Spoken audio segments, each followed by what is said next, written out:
live. Today we are on part 31. Erica, can you believe that we're on part 31? What did Zaphael say? War and Peace of Huh? War and Peace of a. What is War and Peace? It's just Tolstoy's like masterpiece. That's like this thick. Oh, I see. As in Yeah. like a big book? Yeah. Okay. Yeah. So we are on part 31. So we have like hundreds and hundreds of hours of discussion content now. Okay. All right, fine. So anyone joining for the first time or watching for the first time, it's so essentially I took down notes from all of the books on the $100 million series by Alex Hormozi, and I took down notes. So we're just going down line by line, and Erica, you want to show the notes to and discussing how these strategies we can apply in our business model in land investing.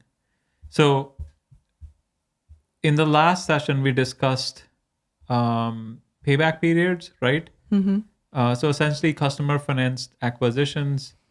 What are the ways, right? So the first is, you try to get money back within 30 days, right? Mm-hmm. So these are levels. No, we didn't discuss levels last time. We did discuss the 30-day cash. We Yeah. try to get the cash within 30 days.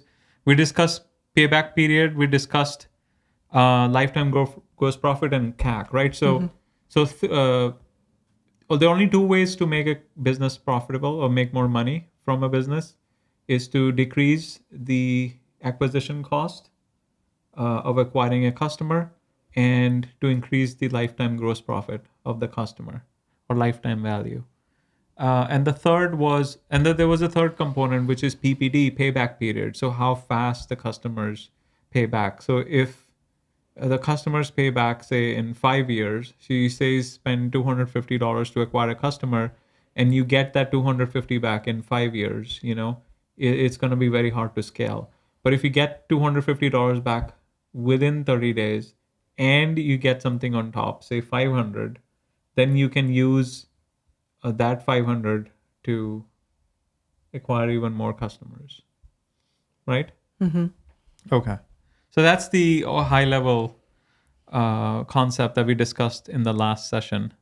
So in this session, we're discussing levels of customer finance acquisition. So essentially, the reason it's called customer finance acquisition is because you are not going outside to acquire capital. You're not going to banks. You're not going to investors. You are leveraging your existing customers and trying to pull cash forward by having them pay earlier than usual. So, for example, if you sell land on owner financing, you employ some campaigns like win money back or whatever tactics you want to employ to have customers pay back faster, so you can recoup your capital and buy more properties. So that will allow you to scale faster. Okay, so levels of customer finance acquisitions by connecting GP, gross profits, and speed with CAC, cost to acquire customer, you have 3 levels of CFA. So the first level is you make less gross profit from a customer than it costs you in the first 30 days. You eventually come out ahead, but it takes longer. This just means floating your business on life-saving loans and lines of credit. Many big businesses make money this way over the long term, but you have to already have tons of capital to do it. Most young bootstrap businesses don't do, so they should avoid that, because young bootstrap businesses won't have the necessary capital to keep floating the customers, right? But this is the traditional land investing method, right? You get outside funders or lines of credit or loans. Yeah. Which we are also. Oh, Harpreet is here. Which, to be fair, we also. Yeah, which is also we started with. Well, actually, Yeah, I mean, we started with our own capital and then we started acquiring lines Yeah, of I mean, credit. we were entirely self-funded for what, But we were 6 also years? growing very slowly Yeah, because we we were were. entirely Yes. self-funded. Because we didn't know all of this. Yeah. Right. Okay. So the CFA level 2 is... And the other fair point on that is we did invest a fair amount of our own savings initially. Right. So if you don't have savings, that would be Yeah. hard to replicate. So CFA level 2 is you make same GP from a customer than it that it costs you in the first 30 days. So say you spend $250 to acquire a customer, and in the first 30 days you get $250 back. So that means you can just use credit to get a customer, pay it back, and then use it again to get the next customer. Your credit limit becomes your advertising budget. If you have a 5K limit, you can only get number of clients 5K will get. Right? And then CFA level 3 is you make more than 2x gross profit from a customer than what it costs you to get one in the first 30 days. So this is how Author has scaled all his businesses. CFA removes cash from the list of problems in life. 2x GP is Author's minimum threshold. For example, Author's gym launch business got him 100 times GP versus CAC in the first 30 days before operations became the constraint, but not getting customers. Right? So this is the problem we're trying to solve by having, right? Customers pay faster. Okay. You must pass CFA level 1 to stay in business for the long haul. With a decent product and a good offer, you can bootstrap your growth to level 2. Then you master money models to unlock profitable hypergrowth scaling at level 3. Right? So that's what we're trying to do. Right? Level 2. We're just using the money models strategy to move or pull cash forward. I mean, we're seeing signs of success, right? It's still too early, It's still too early. but yeah, we're seeing we have hope, strong hope. You would say or no? Well, to get it within the first 30 days, I don't think we're close there. Just doing much better than last year. Well, that's the metric. I think that should be doable. Yeah, that's easily doable. 30 days is gonna be hard because 30 days is, in general, just selling in 30 days is hard, let alone selling it on cash. But I think we'd be very happy if we can bring it down to 90 days. Yeah, that would be a huge improvement. That would be like a huge win for us if we can bring it down to 90 days. Because right now it's like more than a year. Okay. With a decent product and a good offer, you can bootstrap to level 2. Money models can get you to level 3. Once you're at level 3, cash to get customer is no longer a constraint to your business. In your business, you never want the bottleneck to be cash to get new customers. This is how Author's software company went from 60K to 1.7 million per month in 6 months. Anyone can do it with skill. Having a great business is a choice. That's a good line. Having a great business is a choice. Very good line. Okay. It's good to know. All right. Advanced offer stacking. So, Author's best piece of a winning strategy. Understand and executing this concept of stacking offers has made Author generational wealth. Understanding offer stacking will allow you to compete in any marketplace on any traffic platform. The more money you make from the customer, the more you can spend to acquire customers. So making a grand slam offer, what I call a banger offer, making a grand slam offer, or like Russell Brunson calls it irresistible offer.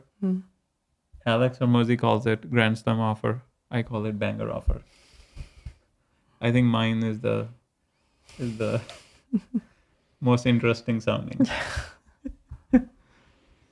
How long does it take for the land parcel to go from acquisition to listing for your team? Or deed recording? Like once the deed's is recorded? yeah, I mean, few days. A day, 2 days. Yeah, like Yeah. 2 days. Yeah, ideally it should be. It should be under 24 hours. Yeah, under 20. That's our metric, 24 hours. But we don't always hit it, but yeah. Usually that's because of me, that I don't get them the listing description fast enough. Yeah. But yeah, Yes. and then when you get the drone photos and everything, you update it. Mm-hmm. But you need to go live everywhere within 24 hours. That's the metric. Okay. So understanding offer stacking will allow you to compete in any marketplace on any traffic platform. The more money you make from the customer, the more you can spend to acquire customers. Making a banger offer is both about lowering CAC and making more per customer.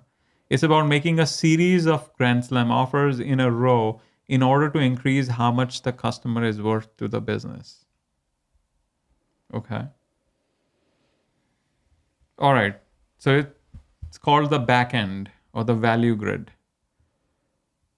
The business owner who makes his customers more valuable to his business than to that of his competitor wins. Right? By now we know that. Mm-hmm. Right? There are two businesses. One, I use this candy shop analogy because I think it's easier to understand. So say you have a candy shop, right? And say I have a candy shop in the same town, right? And we don't know each other, right? So if customer comes to you and you only sell one candy at a time, right?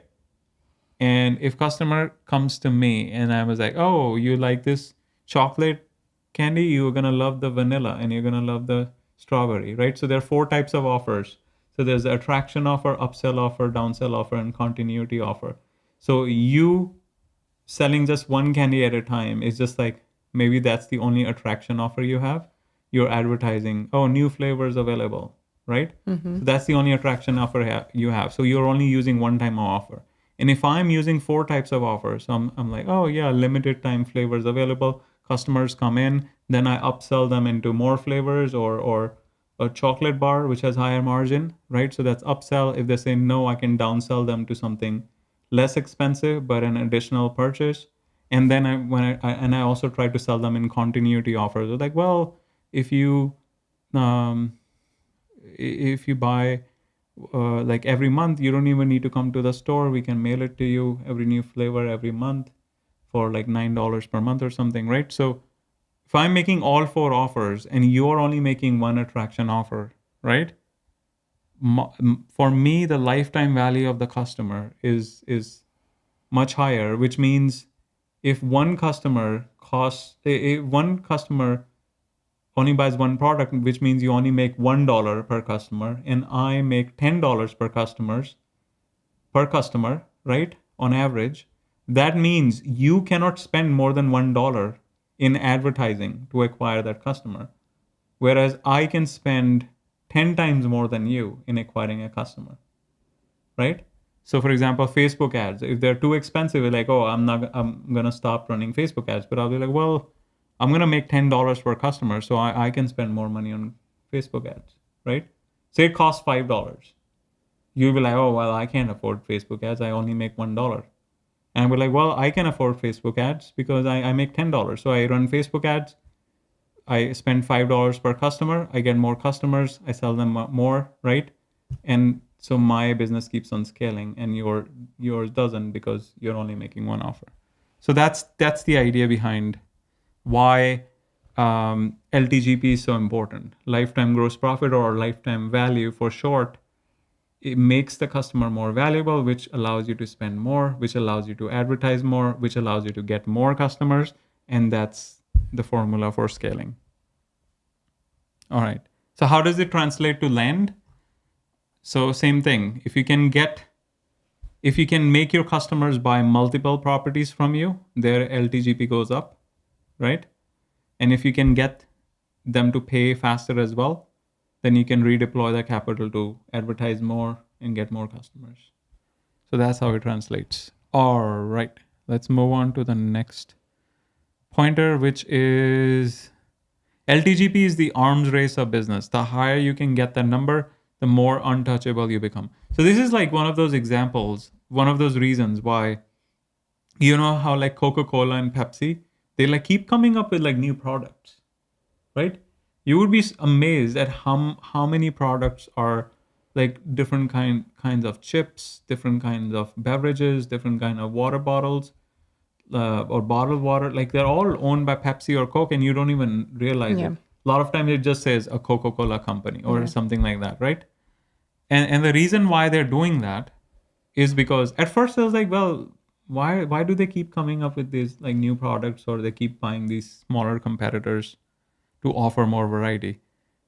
And the reason for that is because everyone is aware at that level that the more valuable they can make the customer. So if for Coca-Cola, if a customer is worth $20,000, and if for Pepsi, if the customer is worth $10,000, then Coca-Cola can spend twice as much to acquire more customers, and they can bring or reduce the market share for Pepsi. So they're like always like arms race, right? Which is like, oh, Russia and US, they're always like trying to outcompete, or Soviet Union, right? Always trying to outcompete who can build better weapons. Same thing, who can have the higher LTGP per customer. You can eventually, the higher the LTGP, the more damage you can inflict on your competition, right? Because if suddenly Coca-Cola makes so many more products than Pepsi that, you know, each customer is worth 100,000, and for Pepsi it's stuck at 10, that means Coca-Cola can bring the pretty much buy so much media that and raises the price of the media that Pepsi is like, well, it's not even worth it for us, right? They can starve them out of the marketplace in which they're competing, and Pepsi will be like, oh, there's no more money there, right? All right. This is why becoming a world-class marketer is so important. You can make the product as good as you want, but if you can't outspend your competition will steal your product and your potential customers.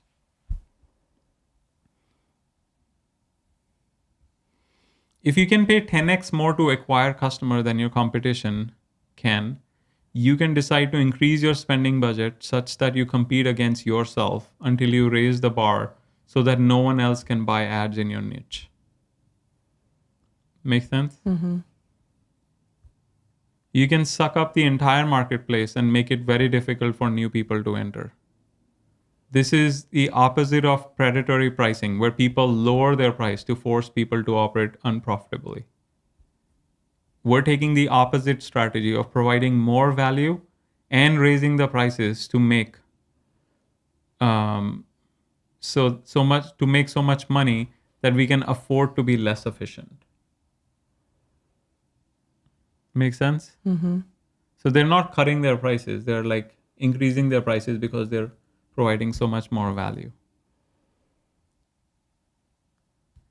As you do this, you continue to increase your market share, increase how much you make, and add more upsells to increase your lifetime value. Right? So there are only 4 types of offers. We discussed this. And how do you increase the LTV? You make more upsells, you make more downsells, you make more continuity offers. That's the only way to do it. So by the way, how are the upsells working? Or you haven't had many upsell calls yet? Had a couple. People just didn't have money in those couple scenarios? Sometimes it's just that people don't have money, but sometimes I think they just don't see the value. So we need to come up with better. Yeah, I think we need better upsells. Upsells, or we might need to play with pricing too. Oh, it might be too expensive. Yeah, I think I mentioned this earlier, but you got to look at it. I mean, it has to be a deal that it needs to be a banger offer. It needs to be a banger offer. offer Is not banger. Yeah, Okay. So it's got to make like immediate sense that it's a deal to them. And I don't think the way we've priced it. But I thought we discussed you reduced it. Did you reduce it? I reduced one by a little bit, but I think. Well, we don't want to reduce too much. We need more data. We need more So yeah, so try the reduced price offers, Well, I only reduced one. We only talked about one. the important one, right? The one that people were interested in and they didn't take it because it was too expensive. Yeah, maybe we just mispriced. I mean, pricing is something that you have to test. It's not like Yeah. magically we're gonna arrive at the right number. We have to start a little bit high and then Well, actually, I think the way I would do it is I would start very low, and then raise it as people take it. okay. Yeah, we can Because- reduce. You can Because then at least you can, if you're low enough that you know it's a really, really good deal, then you know if people aren't taking it, it's because you need to think of better something else. Okay, fine. ideas. So, Why don't you feel free to reduce it further as you get more feedback. Okay. All right. but maybe I'm wrong on that. I don't know what. No, you no, guys- no, no. You're not wrong. It needs to be a banger offer, and if it doesn't feel like a banger offer, just like the doc fee one, never pay doc fee again. And we had like you have to buy 9 properties, and then we reduce it to 5, right? Yeah. And then, but you haven't had an opportunity yet to do that. Yeah, I mean, we're adjusting as we get more data. It's not like we're just like stubborn. We just need more data. We're that's what we're doing. Takes time. And that's the reason why, if you're part of the mastermind, you multiple people are executing the strategies. Yep. You You get the data faster. you get data faster. And you're like, yeah, I'm on the fence. Well, I'll also have a book.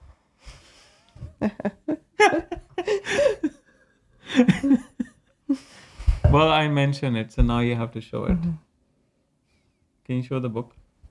I have a new cover, by the way. Harpreet, tell me what you think. Updated I'm like playing around with the cover. Well, it doesn't look so good like this. Can you do the search in the search? No, go to Amazon search. The land business.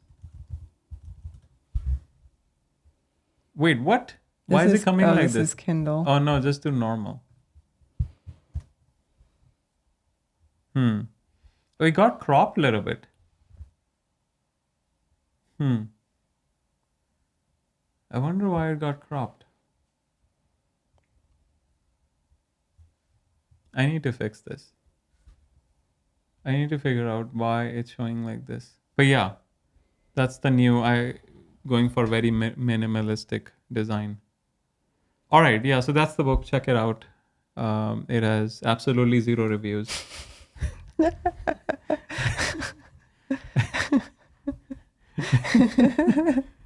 Yet. They'll come. Don't worry, guys. It's okay. It's not a big deal.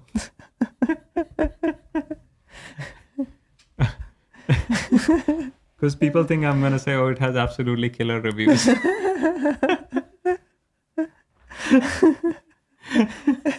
And they're taken aback when I said absolutely 0 reviews.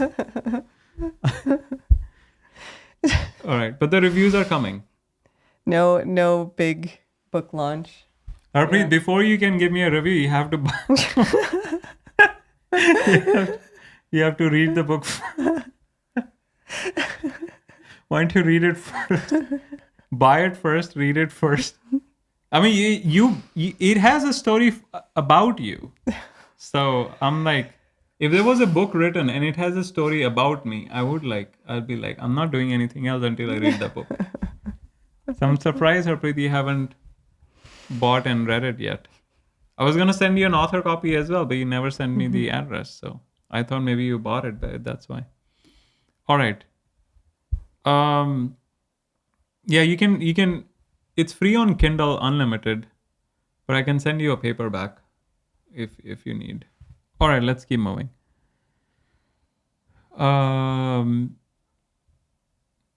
Yeah, so we talked about, as you do this, you continue to increase your market share, increase how much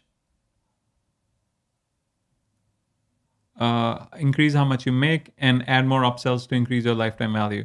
When someone new comes in, they'll either need capital to burn to try to catch up with you, or an entirely new way to monetize customers to beat you. Stacking offers is one of the simplest way to multiply your customers' LTV. Many people think of increasing a customer's LTV in sequence or stair steps, but not all customers follow it.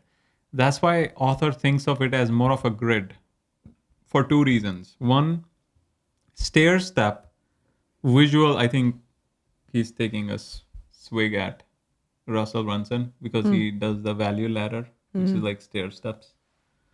So he's saying, well, the better way to think about it is a grid. The stair step visual depiction makes your brain, do I look like a guy who reads Kindle?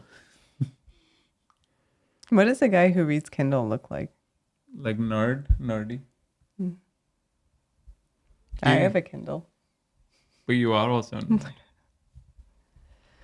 Harpreet goes to the gym and he's all bulk up, so he doesn't look like someone.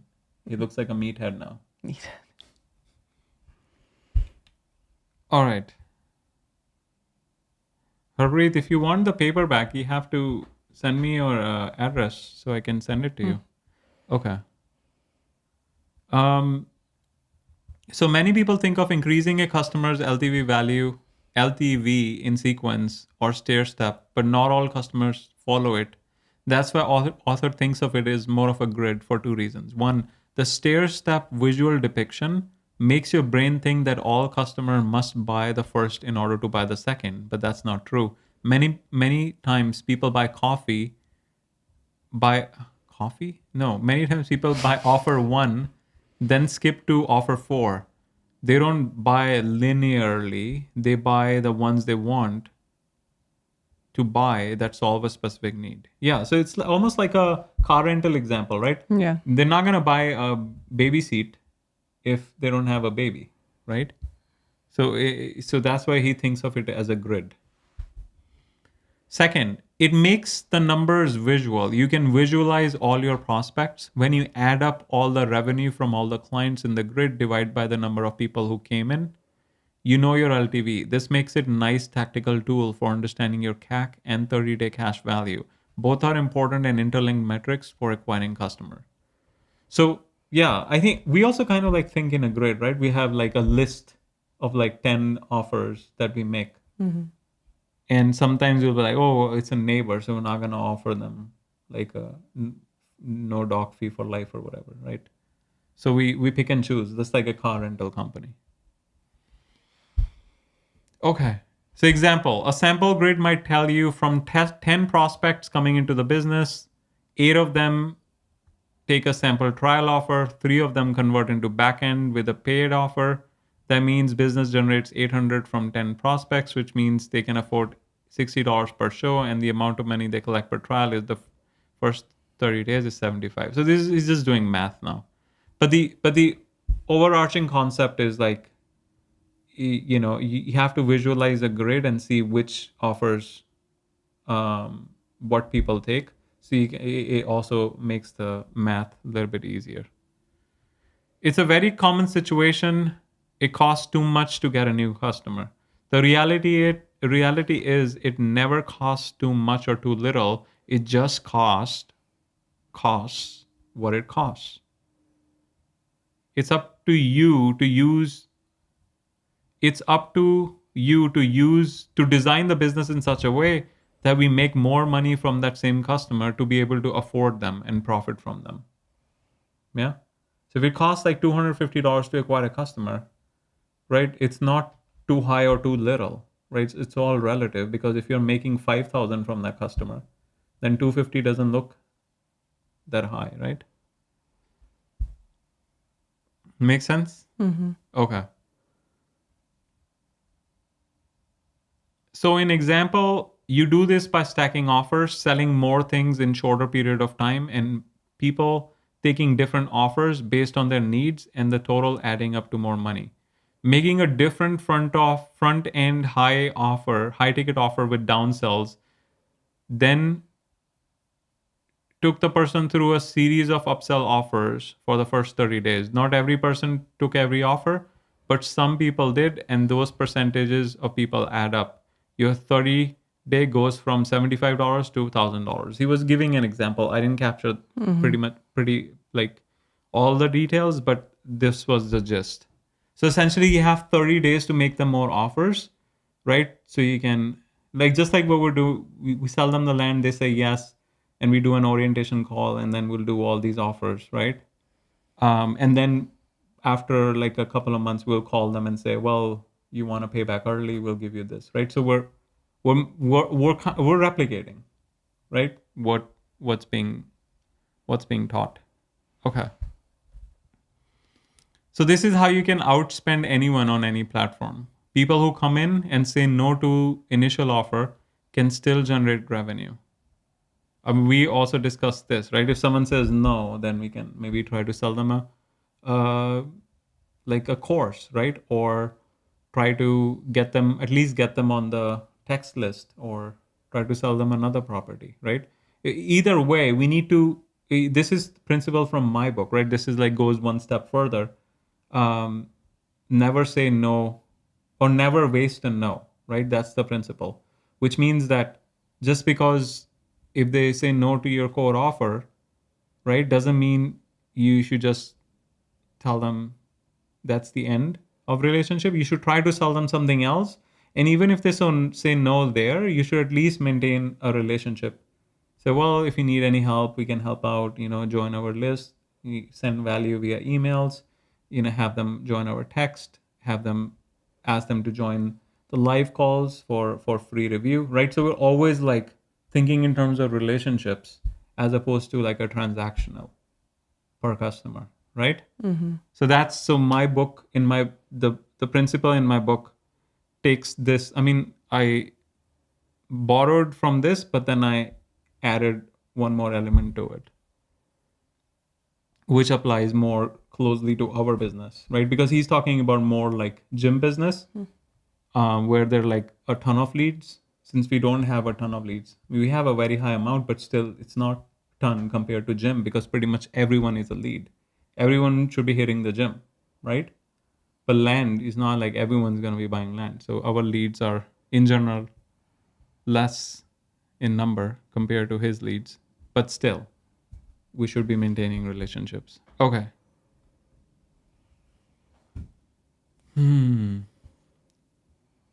So people who come in and say no to initial offer can still generate revenue. You can offer them complimentary wellness and lifestyle review just for coming in.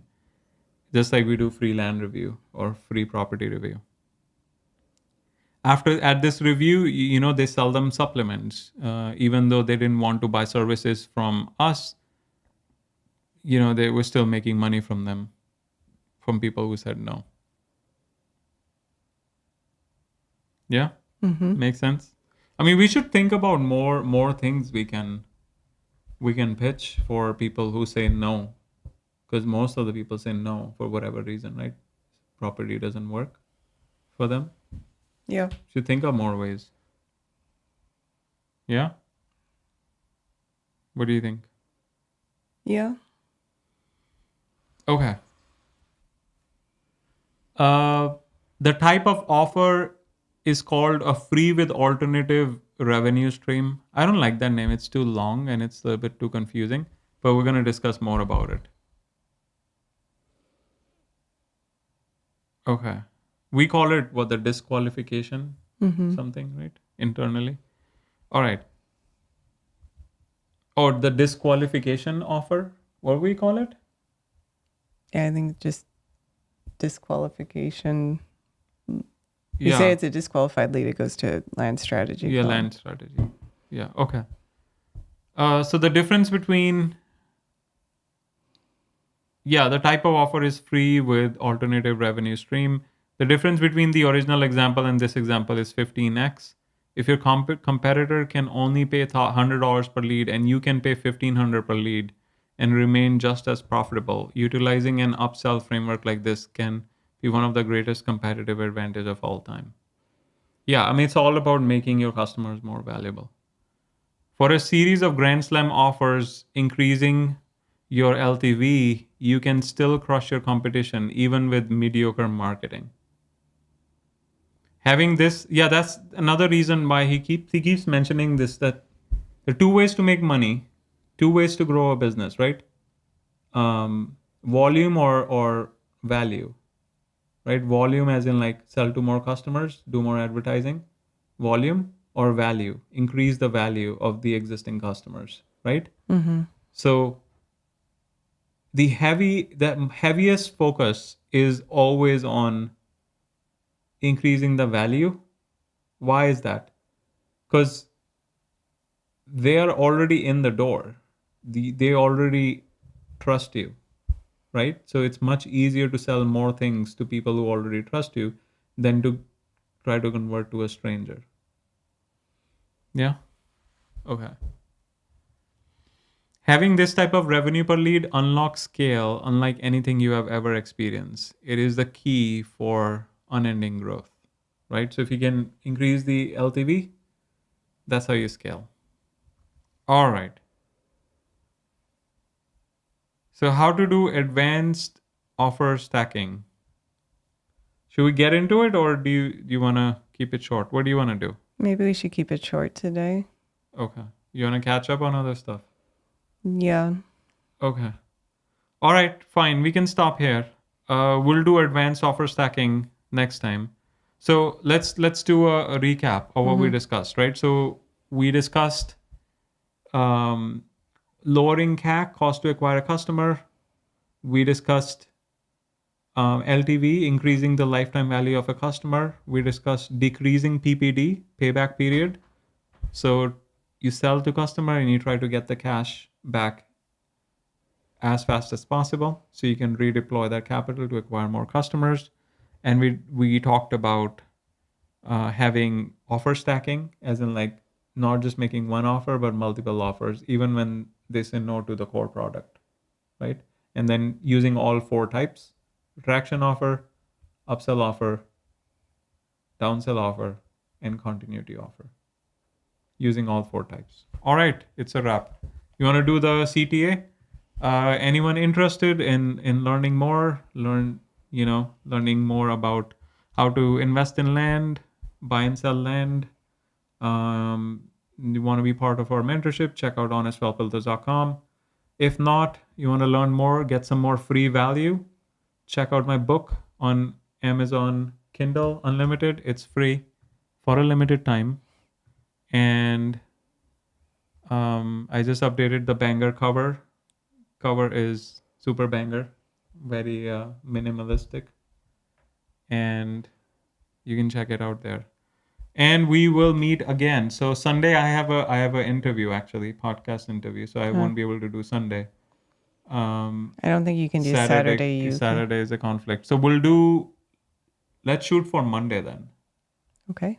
Yeah, Monday, or do you want to do Tuesday? I think let's shoot for Tuesday because Tuesday we have the HW. Yeah, I thought we were going to say Tuesday, Thursday would be. Tuesday, Thursday, and Monday on weekend. All right, so we'll meet again on Tuesday. Thanks for joining. We'll see you again